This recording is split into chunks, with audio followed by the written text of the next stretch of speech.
Guys Samantha hey guys good morning. माझे नाव सोनू, आज ही माझी समंता ह्या नवीन ब्लॉग मध्ये तुमचं स्वागत आहे। आता ना स्वयंपाक पण झाले, आता टिफिन रेडी करला। जेवणामध्ये काय ते तुम्हाला दाखवतो। चला तू जेवती मम्मा, आता जेवती ना तू भूक लागली ना तुला? चला आमची भाजी होतं, याला ना तेलात फ्राय केला थोडे घालून। हे ना तांदूळची भाजी आहे। इथं किती छोटे एवढंच झाले ना, एक पेंडीची तांदूळची भाजी एवढंच झाले बघा। खरंच खायला छान लागते एवढंच। इथं ना डाळ, हे डाळ ना मी केले समंताचे डॅडी केल्यात ना, मी ना फक्त तांदूळची भाजी असं भाकर केला।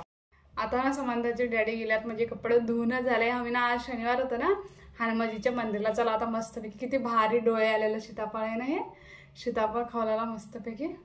चला सीताफळ लई पिकल्यावर बी चांगलं लागणार, थोडे ना कच्चा चांगलं वाटते ना। तू खाते मम्मा सीताफळ? समंता सीताफळ खाना, काय नाही काय करायचं खाणे। माझे गोड चिरू का खा? खाय मग खा ना। समंताला जेवण घालतो, एवढं सीताफळ खाऊन नंतर बोलतो तुम्हाला।